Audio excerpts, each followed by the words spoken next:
Olá, pessoal da terceira série. Vamos aí para mais uma aula de História do Brasil, tá certo? Dando continuidade ao processo, né, que vai culminar aí na ditadura civil-militar no Brasil, tá certo? Na última aula a gente discutiu sobre o governo de Jânio Quadros, tá? Que aí, né, o Jânio Quadros foi apoiado pela UDN, né, pelas classes mais conservadoras, por uma elite mais industrial, e também, claro, né, até com amplo apoio aí da população. Né? Não sei se vocês lembram, mas eu falei que o Jânio Quadros ele tinha em sua campanha uma campanha de aproximação com as massas, né, de caráter populista. Tá? Claro que o governo dele ele foi muito contraditório, tá? Ele queria uma via, né, nem queria se aproximar muito dos Estados Unidos, nem da União Soviética, não queria optar por se aliar a nenhum dessas duas grandes potências. Ele queria fazer queria não, ele achou que fez um governo neutro, né? Mas enfim, ele foi muito contraditório, ele deu, né? Ele era anticomunista e homenageou, né? Condecorou o Che Guevara. Então, isso aí fez com que ele ficasse muito impopular, tá? E renunciasse. Tem a questão das medidas que ele aprovou, né, os decretos, como proibição de biquínis, de rinhas de galo, e ao mesmo tempo ele legalizou o carteado, né, os jogos de carteado. Então ele foi muito contraditório nesse sentido, certo? E aí ele acaba renunciando em 1961, 7 meses, né, após ter assumido o poder, o executivo, e ele escreve uma carta, né? Muitos historiadores, jornalistas também, é, afirmam, né, que essa carta nada mais é do que se assemelha, né, à carta testamento do Getúlio Vargas. Tá? Dizem até que é uma paródia da carta do Getúlio Vargas. Então, assim, isso tudo, né, ele querendo ali as consequências, né, dessa carta de renúncia, porque ele queria ali voltar nos braços do povo. Ele queria que o Congresso, que o povo pressionasse, o Congresso acabasse tomando medidas para que ele retornasse ao poder executivo, e isso não aconteceu, porque ele estava muito impopular. Então, o povo não estava nem aí para o Jânio Quadros, o Congresso também não. Tá? E o Jânio Quadros pensava dessa forma porque o Jango, né, o Jango, que é o João Goulart, ele tinha em suas propostas, né, uma aproximação com políticas sociais. Né? Até porque quando ele foi ministro do Getúlio Vargas, né, na década de 50, ele, por exemplo, aumentou o salário dos trabalhadores em 100%. Então, e também, né, ele estava em viagem à China e foi querendo fazer acordos, né, para o Brasil e tal e tal. E ele achava, o Jânio Quadros, que o Jango não, né, nem o Congresso e nem os militares, né, que estavam com muita força na época, agindo ali na política, né, na história política, no andar da política brasileira, não iria aceitar a posse do João Goulart. Por isso que o Jânio escreve essa carta, né, com o sentido de retornar novamente nos braços do povo, e isso não aconteceu. E aí chegamos, né, ao governo do João Goulart. Tá? E aí, quando ele renuncia, a Constituição garantia, né, que o vice-presidente assumiria. Aí, claro, ele vai ser impedido pelos militares. Inclusive, quando ele estava na viagem à China, que ele retorna para o Brasil, o voo não pousa no Brasil. Ele é direcionado para o Uruguai, porque os militares não deixam o Jango, né, o João Goulart, pousar no Brasil. E aí vai, claro, vai gerar muita contradição, muitas ideias, muitos conflitos de ideias e quase em um conflito até que armado. Tá? Porque, por exemplo, o Marechal Henrique Teixeira Lott, né, ele vai liderar uma campanha para que a Constituição seja cumprida. Ele vai ser preso. Olha só. O Leonel Brizola, que era cunhado, né, do João Goulart, vai lançar a campanha da legalidade, tá? Então ele junta um grupo muito forte, tá? Inclusive esse grupo pegam até em armas também, mas enfim, né? Não entraram em conflito porque o Plínio Salgado, aquele mesmo, né, lá da década de 30, né, da ação integralista brasileira, né, lá no governo constitucional de Getúlio Vargas, né, de 34, né, onde é que ele aparece mais, de 34 a 37, ele vai propor, na realidade, uma emenda constitucional, né, onde essa emenda constitucional aprovaria o parlamentarismo, ou seja, o Brasil ia ser uma república parlamentarista, no caso ia ter o presidente, ia ter um primeiro-ministro e também o Congresso, certo? E foi isso que aconteceu. João Goulart vai assumir a presidência ainda em 61, tá certo? Acho que em agosto, se não me engano, de 61, porém com poderes reduzidos. Inclusive, um dos seus ministros vai ser o Tancredo Neves, né? Vai ser o que vai passar mais tempo, né? Como ministro aí, como primeiro-ministro na realidade. E aí, um pouco da história do João Goulart, né? O João Goulart já tem exercido vários cargos na política brasileira. Ele foi deputado federal estadual pelo Rio Grande do Sul, ministro do Trabalho de Vargas, tá? Lembro que ele tomou várias medidas e acabou sendo, pela pressão, né, da elite, ele acabou sendo demitido depois, porque ele aumenta o salário dos trabalhadores em 100%, tá? Tentando ali controlar as tentando controlar ali as greves, né, as pressões que existiram, certo? E ele foi vice-presidente tanto do JK como também do Jânio Quadros. Então ele tinha ele conhecia, né, aquele entorno ali do Congresso, né, estava ali no executivo, ele ali sabia ali de muita coisa, certo? E aí, né, ele tinha uma carreira também ligada ao Getúlio Vargas, né? Eu acho que a pessoa que vai alavancar a carreira do João Goulart vai ser né, o Getúlio Vargas, que também era do Rio Grande do Sul, certo? Ele era um político progressista, né? As pessoas diziam que ele era comunista, mas ele não era comunista, certo? Não quer dizer que não é porque que ele tinha medidas que eram mais direcionadas para a classe trabalhadora, não quer dizer que ele era comunista, né? Se fosse assim, né, porque ele queria reforma agrária, essas coisas todas, fosse assim a Europa, né, os Estados Unidos, por exemplo, seria comunista, que já fez uma reforma agrária ó, há tempos, certo? E aí ele chega já tomando algumas medidas, né? Isso já no período parlamentarista, tá? Então essas medidas aí vão ficar caracterizadas nesse período, né, que vai de 61, tá certo? Até 63, tá? Claro que vai ter um plebiscito ali em 62, mas ele vai assumir como, aliás, é isso mesmo, ele vai assumir só em 63 que ele vai ter amplos, olha, os poderes que são garantidos ao presidente da nação. E esse plano, né, que vai ser o plano trienal, tá certo? Porque ele governaria de 61 a 64, vai ser o plano trienal. Foi coordenado pelo ministro de Planejamento Celso Furtado, um grande economista, né, reconhecido, tem livros e tudo aí, as pessoas leem mesmo, né, no curso de economia. Então, o que é que ele queria aí, né?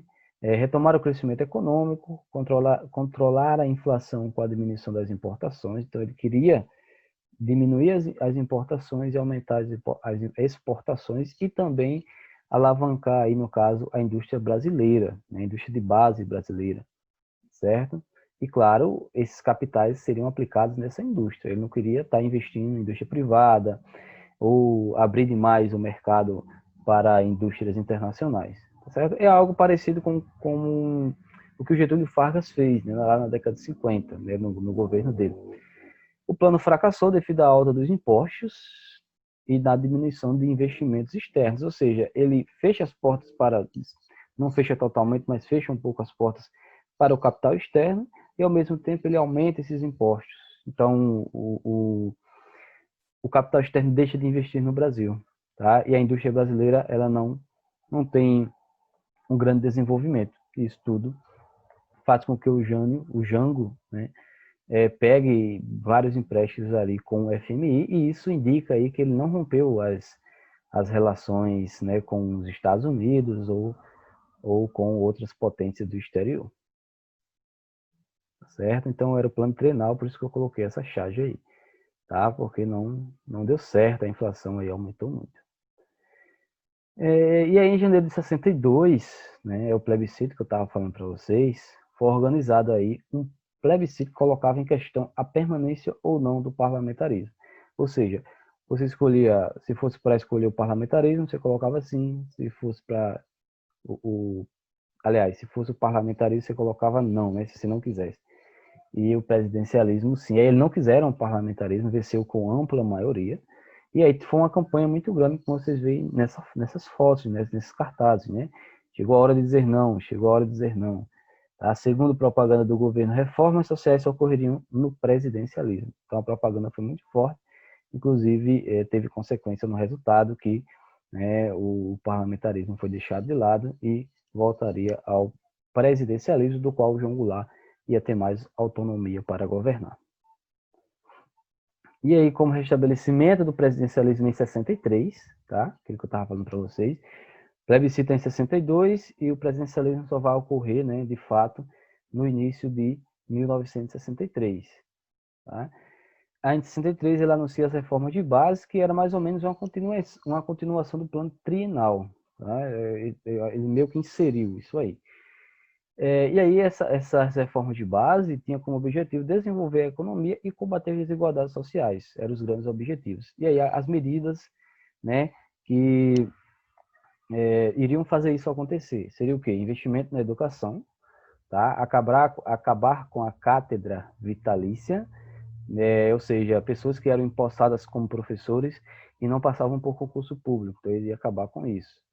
E também iria acabar com analfabetismo, né? Eu não sei, acho que vocês lembram do movimento de cultura popular, né? Do Paulo Freire. Então, é nesse momento que, lá em Angicos, né? No Rio Grande do Norte, eu acho que quem assistiu a aula lembra, né? Do movimento que a gente estudou, né? No bimestre passado.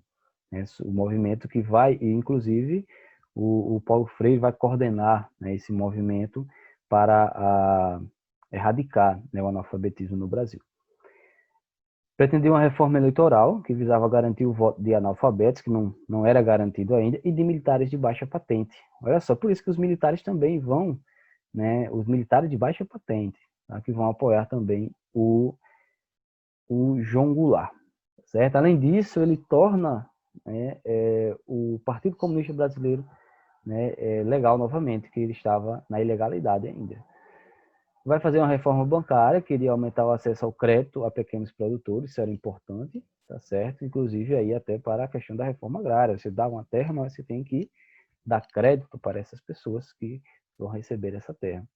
Reforma fiscal, que pretendia aumentar a arrecadação do Estado e diminuir os lucros de empresas do exterior. Ou seja, queria diminuir esses lucros porque, claro, ele vai aumentar os impostos, lógico, mas aí ele vai cobrar mais impostos de empresas privadas. Né? Ele quer que as empresas privadas deixem mais dinheiro aqui, deixem mais lucro do que já deixavam, né? Ou seja, do que já pagavam de imposto. Então, teria que deixar mais, certo? E, claro, a mais conhecida dessas reformas era a reforma agrária. Tá? Era a mais conhecida e a que mais gerou discordâncias e conflitos. Tá? Por quê? Segundo o João Goulart, né, a reforma agrária pretende democratizar o acesso à terra. Tá? Iria desapropriar terras inexploradas e improdutivas, claro, indenizando os proprietários a partir de títulos da dívida pública, ou seja, as reservas, né, que o Brasil tinha, ou seja, não iria pagar, não iria indenizar esses proprietários logo, tá? Iria indenizá-los aos poucos. E esse foi o grande problema, porque no Congresso foi o grande empecilho, porque segundo a Constituição, se fosse desapropriar a terra, teria que indenizar na mesma hora esses proprietários. E o Brasil, né, o Congresso não iria aprovar um recurso, até porque o Brasil estava em crise. Uma crise econômica muito forte, inflação alta. Então, eles não iam aprovar isso. E talvez fosse um dos grandes empecilhos. Além do mais, ainda tem a questão das ligas camponesas, né, que estavam ali pressionando o governo, e o governo precisava fazer alguma coisa, porque estava perdendo o apoio popular e também já tinha perdido o apoio, né, de grande parte, né? Os militares já não estavam apoiando, já não apoiavam, né, e continuavam pressionando, né? Os militares, a igreja, a UDN, né, a classe média alta, a elite industrial, já eram pressões que o João Goulart estava sofrendo, e agora da população também, porque queria que ele... Então tinha as ligas camponesas e tinha as greves, né? No ano de 61 ainda, 62 e 63, foram mais de 100 greves ao ano, né? Cada ano desses, 100 ou até mais do que isso, né? São dados aí aproximados, certo? E aí, o que é que acontece, né? Claro, isso aí vai ser um processo para o golpe, né? O golpe civil-militar. Em 13 de março de 64, o Jango realiza um comício na Central do Brasil, né? E é nesse comício que ele vai, né? Foi um comício com 150 mil pessoas, e ele vai anunciar alguns decretos, algumas medidas que ele vai tomar. Primeiro, nacionalizar algumas refinarias de petróleo que eram ligadas à Petrobras, mas que eram empresas de fora, eram refinarias que não eram nacionais. Então ele nacionaliza, isso vai prejudicar quem? Os Estados Unidos, né? Os liberais, até aqui do Brasil também, que recebiam esses investimentos. Então isso vai causar muito desconforto, muitas controvérsias. E também a principal delas, claro, ele vai anunciar a reforma agrária. Isso aí foi o estopim, né, para que os segmentos sociais, os militares, a igreja e outros setores apoiassem o golpe. Tá? Claro que a população ela vai apoiar com certeza, né? População ligada aos movimentos sociais, pessoas mais pobres, mais carentes, né? As pessoas ligadas às ligas camponesas, todos eles aí vão apoiar o golpe. Inclusive, nesse momento, o João Goulart recebe muito apoio. E aí, essa política progressista de Jango vai desagradar aquilo que eu estava falando para vocês, a elite industrial, a classe média, o comando do exército, né, o comando maior do exército, o alto comando, a UDN, na figura lá do Carlos Lacerda, e, claro, a Igreja Católica. Inclusive, ainda 19 de março, né, o comício da Central do Brasil foi dia 13, e esses segmentos sociais, no dia 19 de março, né, 6 dias depois, foi um comício, né, uma marcha, né, Marcha com Deus, vai se chamar Marcha com Deus pela Família e Liberdade, né, que foi organizado por esses setores conservadores. Né, e aí tem os dizeres, né, não queremos que o Brasil se torne uma nova Cuba, somos anticomunistas, né, queremos um governo da família que tenha propriedade, tudo isso foi lá colocado nessa marcha que hoje a gente vê ainda, né, esses discursos na política brasileira. E aí, no dia 29 de março, ocorreu uma revolta, né, de marinheiros e fuzileiros navais, né, que pediam melhores condições de vida e trabalho. E o diferencial é que eles apoiavam as reformas de base, porque eram oficiais militares de baixa patente. E aí, no fim dessa revolta, né, foi bem rápida, o João Goulart não vai punir nenhum desses oficiais, desses militares. Claro, isso vai gerar muito desconforto no Exército, nas Forças Armadas, porque era uma questão de hierarquia. Eles se rebelaram, eles não tinham o direito de se rebelar, então eles têm que ser punidos, e o João Goulart não vai punir, porque eles apoiavam as reformas de base. Isso vai gerar muito desconforto, né? O próprio, né, general Olímpio Mourão vai criticar o João Goulart, tá certo? Que aí o dia 31 de março, o Olímpio Mourão convoca as forças do Exército, né, para depois João Goulart, ele marcha lá de Juiz de Fora, Minas Gerais, lá até o Rio de Janeiro, né, que era a antiga capital, e de lá eles se organizam, tomam as ruas, né, e depõem, né, de fato aí o golpe, né, aliás, o João Goulart. O João Goulart tenta até conseguir o apoio do Congresso, não tem sucesso. Ele vai para o Rio Grande do Sul, onde encontra o Leonel Brizola. E o Leonel Brizola propõe, né, uma resistência armada. Porém, o Jango rejeita porque ele achava que ia derramar muito sangue. E aí o João Goulart ele fica exilado no Uruguai, na Argentina, tá certo? E aí no dia 2 de abril o Congresso declara vago o cargo de presidente. E claro, aí vai se juntar um governo provisório, enfim, até chegar o Castelo Branco, é bem rapidamente. certo? Então, esse foi o processo, né, do governo do João Goulart, até chegarmos ao processo também do golpe civil-militar, tá certo? Espero aí que vocês tenham entendido, que vocês tenham compreendido, tá? E tenham gostado também. Qualquer dúvida, é só falar, certo? Tenham um ótimo dia.